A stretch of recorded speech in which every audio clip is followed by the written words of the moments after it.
Alhamdulillah, kita mulakan kesyukuran yang tidak terhingga kepada Allah Subhanahu wa taala sepanjang hari ini sampai ke malam ini. Cuaca dalam keadaan yang sangat baik. Ini menjadi suatu rahmat dan sudah tentulah kepada hadirin hadirat dapat sama-sama hadir dengan lebih mudah, dan sangat bertuah kehadiran ini kepada peniaga-peniaga yang memeriahkan suasana muktamar. Sudah 2 hari diuji dengan hujan yang agak lebat ditambah dengan lecah. Saya pun pernah jadi tuan rumah ke muktamar 2006 sekali di Kedah, kemudian 2016, kemudian 2022. Ini yang tarikh-tarikh yang hampirlah dengan kita. Kami di Kedah pernah menjadi tuan rumah dalam 3 kali. Memang kita akui jadi tuan rumah muktamar satu cabaran yang paling hebat. Nak menguruskan perjalanan muktamar bagi lancar dan nak menguruskan segala yang berkaitan, yang terlibat dengan expo, yang terlibat dengan perniagaan, yang terlibat dengan pelbagai aktiviti untuk memeriahkan, menjadikan muktamar sebagai hari keluarga yang besar bagi PAS, bukanlah suatu yang mudah. Cuma kalau kami di Komplek PAS Kedah 2006, kita baru tambun tanah itu dari tanah bendang. 2016 juga masih banyak kekurangan. Tuan-tuan boleh bayanglah, tanah bendang ditambun bila kena hujan. Tapi saya duk bayang, kalau Kedah suasananya begitu, kita anggap biasa pasal tanah bendang. Tapi rupanya Shah Alam pun lebih kurang tanah bendang juga. Apa pun alhamdulillah malam ini cuaca baik. Sebab tu kehadiran tuan-tuan membawa tuah kepada peniaga-peniaga. Jadi ramai-ramailah tuan-tuan menghadiri dan mengunjungi.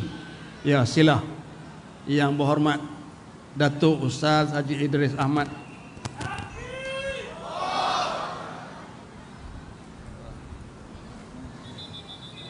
Jadi selepas ni kita pakat kunjungilah gerai-gerai untuk kita santuni dan bagi sokongan kepada peniaga-peniaga yang bersama-sama memeriahkan suasana di muktamar. Tuan-tuan puan-puan yang dikasihi sekalian, muktamar kali ini adalah muktamar yang ke-69. Memberi arti PAS sudah lama bertapak di Malaysia ini. Bukan sehari dua PAS di dalam masyarakat. Satu tempoh yang lebih daripada 70 tahun. Ini bilangan muktamar. Sejak dari 1951 sampai ke malam ini, PAS berada di persada politik tanah air. Dan kewujudan PAS bukan seperti sesetengah parti politik. Wujud parti politik itu untuk mempertahankan seseorang, untuk nak angkat seseorang, untuk membela seseorang. Tetapi kewujudan PAS adalah untuk menyahut seruan Allah Subhanahu wa taala. Di dalam Ali Imran ayat 103, Allah Subhanahu wa taala berfirman, A'udzu billahi minasyaitonir rajim. Wal takum minkum ummatun yad'una ilal khair wa ya'muruna bil ma'ruf wa yanhauna 'anil munkar wa ulaika humul muflihun. Ayat ini adalah ayat yang menjadi panduan kepada penubuhan Parti Islam se-Malaysia PAS, menyahut seruan Allah Subhanahu wa taala bila Allah seru, wal takum minkum ummah, hendaklah ada di kalangan kamu suatu ummah. Ummah ditafsir dan diterjemahkan oleh ulama sebagai kumpulan, sebagai jamaah.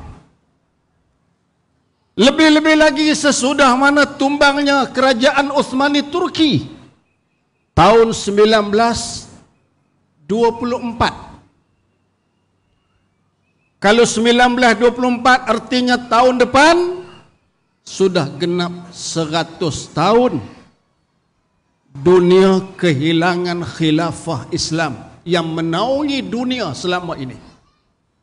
Bermula dari zaman Nabi sallallahu alaihi wasallam, disambung oleh Khulafaur Rasyidin, disambung oleh khalifah-khalifah Islam, sampailah kerajaan Islam yang terakhir, kerajaan Uthmani Turki, yang akhirnya tumbang pada tahun 1924. Jadi selepas itu umat ini kehilangan payung. Umat ini kehilangan kerajaan.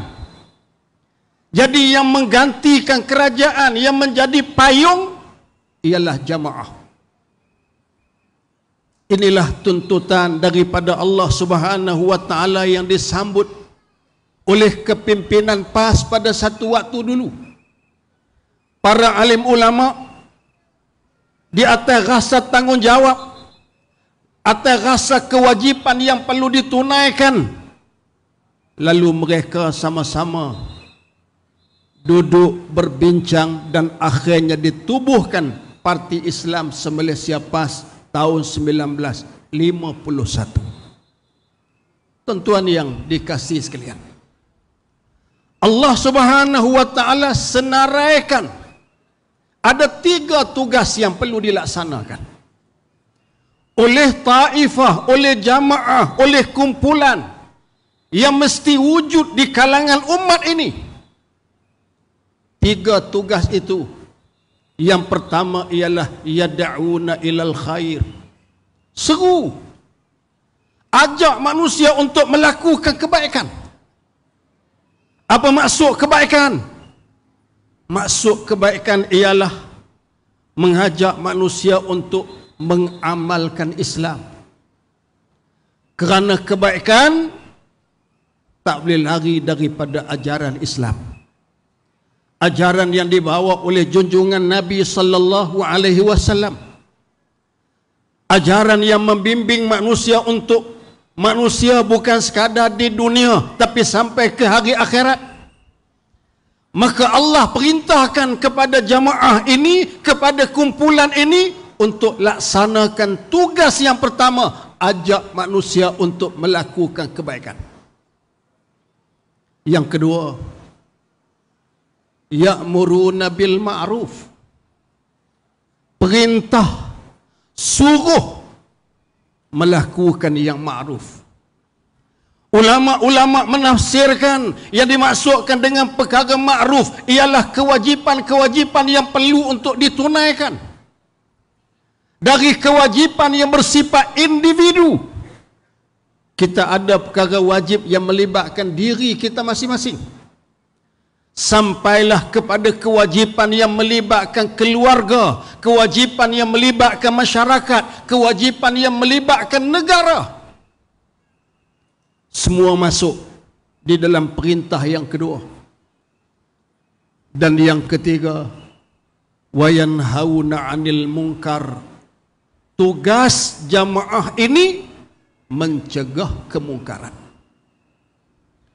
Lalu Kalaulah kumpulan-kumpulan, jamaah-jamaah melaksanakan apa yang diperintahkan Allah melalui ayat 103 Ali Imran, bila dilaksanakan, Allah Ta'ala isytiharkan, wa ulaika humul muflihun, mereka itulah orang yang mencapai kejayaan. Tuan-tuan yang dikasihi sekalian, ahlan wa sahlan, kita ada tetamu dari Palestin, Hamas. Takbir. Ahlan ya Syekh.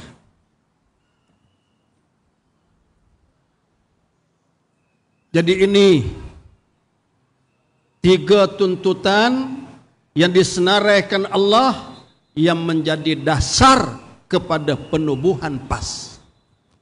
Lalu tuan-tuan, di sepanjang tempoh tersebut, dari 51 sampai ke malam ini, PAS laksanakan tugas. Kalaulah kita nak senaraikan, boleh buat senarai panjang, boleh buat senarai pendek. Beberapa senarai yang boleh saya sebut pada malam ini jasa PAS di sepanjang tempoh tersebut. Pertama, ialah mempertahankan akidah ummah.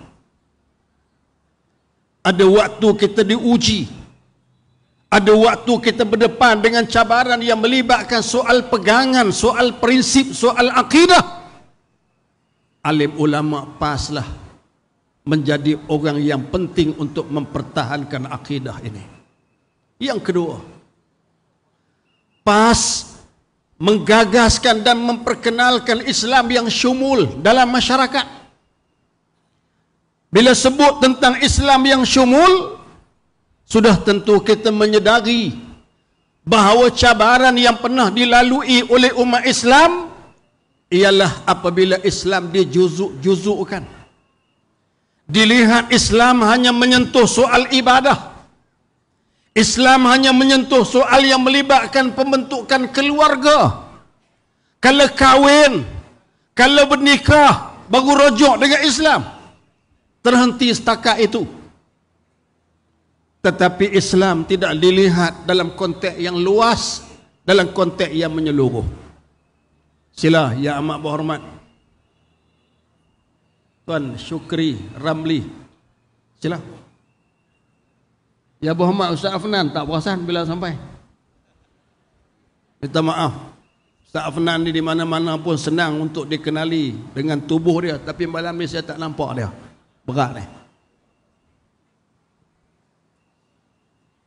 Jadi bila kita tengok peranan yang dimainkan oleh PAS dari sudut menggagaskan kepada masyarakat satu kefahaman Islam yang syumul, Islam yang bersifat menyeluruh, bukan sekadar soal ibadah, bukan sekadar soal keluarga, tapi menyentuh soal ekonomi, soal sosial, sampailah kepada pembentukan negara. Itu peranan yang dimainkan oleh PAS.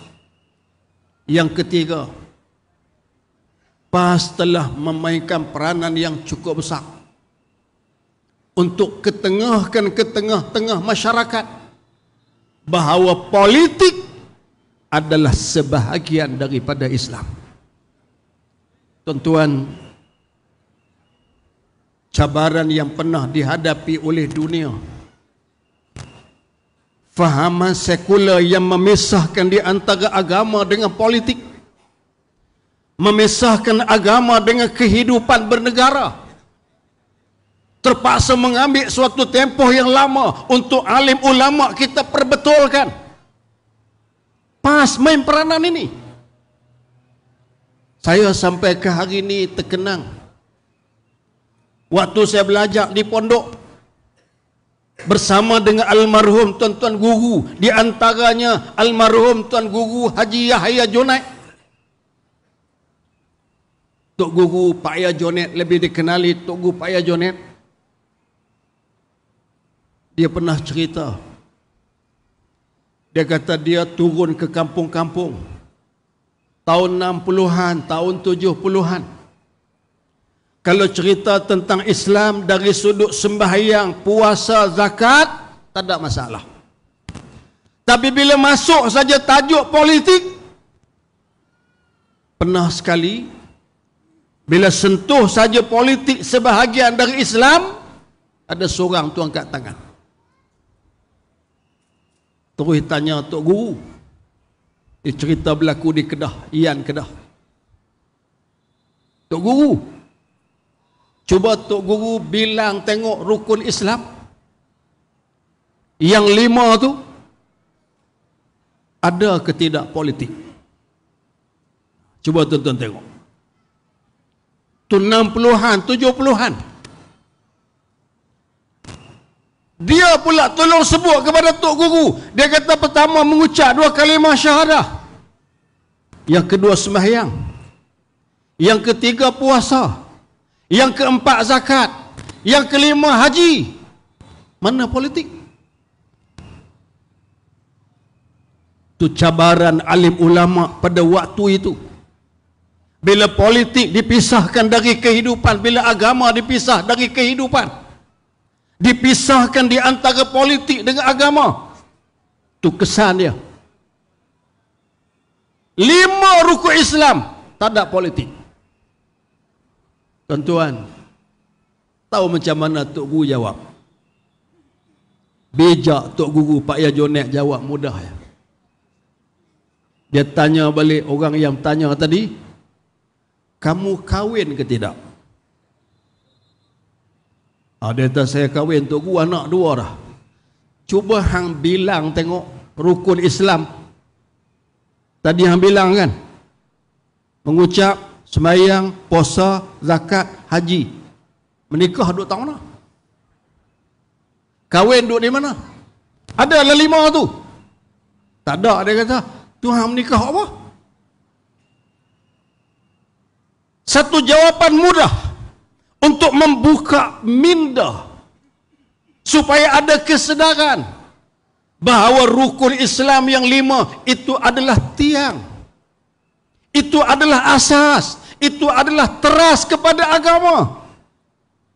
Takkanlah sebuah bangunan hanya berdiri dengan tiang sahaja. Tiang sebagai asas, lantai, dinding, bumbung dan sebagainya adalah pelengkap. Nak gambarkan bahawa di dalam Islam ada politik dan tidak terpisah. Siapa yang buat kerja ni kalau bukan PAS? Yang keempat, PAS memainkan peranan penting menggagaskan pendidikan Islam untuk anak-anak. Dulu kita tidak ada tempat, melainkan pondok-pondok untuk kita letak anak-anak kita diasuh dan dididik, tak seperti hari ini. Tapi PAS berusaha.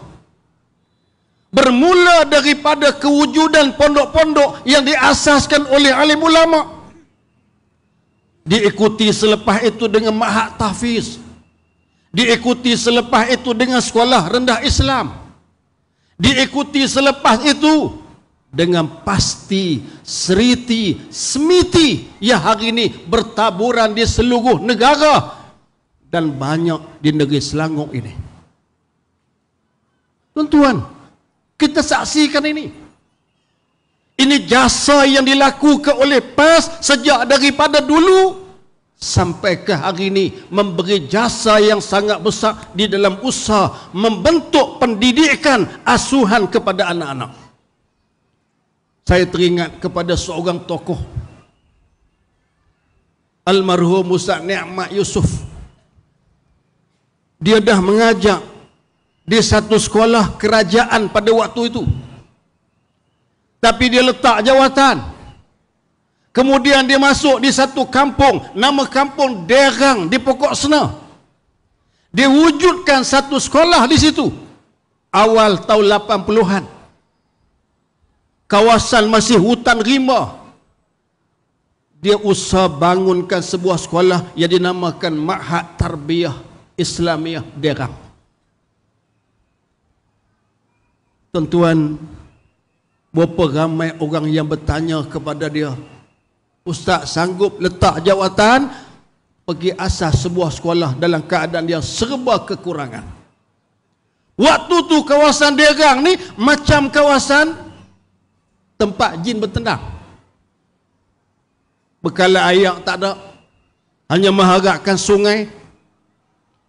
Susah payah dia bangunkan. Bila ditanya kepada dia, sebab apa dibuat? Satu jawapan yang sangat menarik.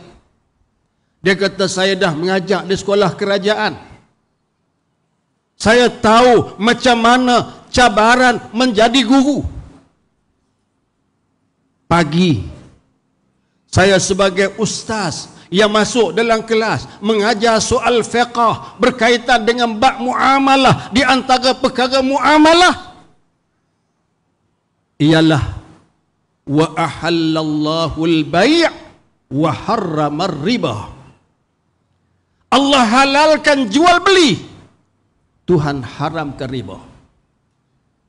Tu saya baca sebelah pagi. Pagi saya baca ayat tu, syarah kepada pelajar. Dia kata lepas rehat, masuk guru ekonomi. Ekonomi tuan-tuan pada waktu itu yang dibincangkan ialah ekonomi konvensional. Faedah bank pun boleh, riba pun tak jadi masalah, asalkan duit masuk. Kata dia, macam mana saya mengajak pagi tadi kata haram, tengah hari kata berfaedah. Pagi tadi tak boleh, tengah hari dah jadi boleh. Pening pelajar pada waktu itu kerana sistem pendidikan yang ada pada waktu itu yang perlu untuk dibetulkan.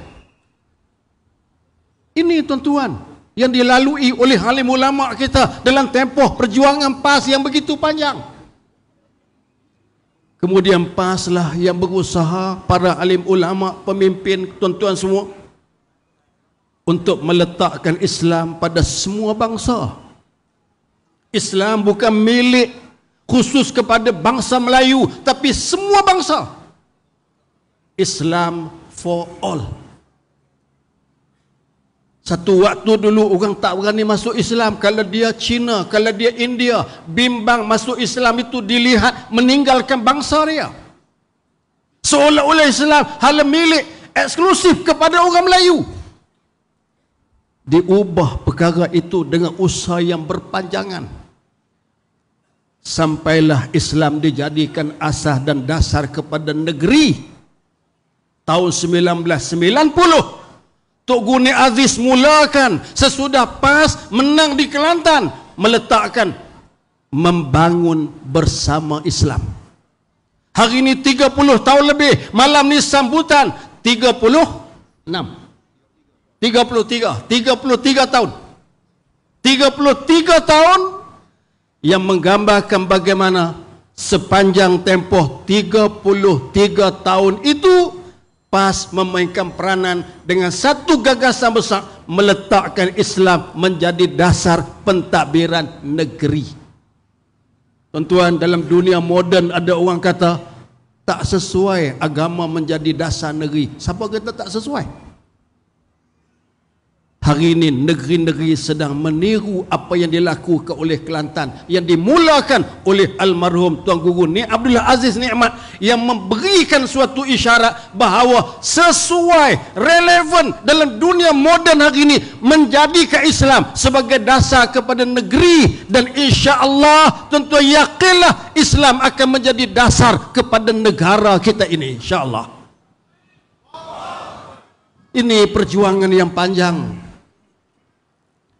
Dan saya senaraikan tadi sebahagian dari jasa-jasa yang telah dilaksanakan oleh kepimpinan, oleh alim ulama, oleh para pejuang. Dan dalam tempoh sepanjang itu PAS melalui ujian yang sangat banyak.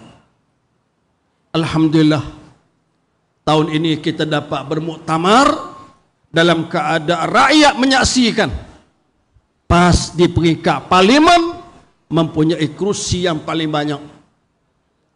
PAS di peringkat DUN juga mempunyai kerusi yang banyak. Dan boleh dikatakan seluruh negeri di Semenanjung PAS sudah ada kerusi di negeri-negeri tersebut. Jadi suatu harapan untuk masa depan yang Allah isytiharkan, wa ulaika humul muflihun, kita letakkan dengan penuh keyakinan bahawa suatu hari insya-Allah akan sampai masa itu Islam, perjuangan PAS akan diterima oleh masyarakat rakyat Malaysia yang berbilang kaum ini apabila melihat apa yang dibawa oleh perjuangan PAS adalah suatu yang mensejahterakan rakyat. Jadi tuan-tuan, saya kira itulah yang dapat saya sampaikan pada malam ini. Memang sengaja saya minta untuk bercakap di awal program kerana saya ada urusan, jadi nak mohon untuk berunduk lebih awal. Mudah-mudahan pertemuan kita diberkati Allah. Sekadar itu, salah silap mohon banyak kemaafan. Assalamualaikum warahmatullahi wabarakatuh. Takbir.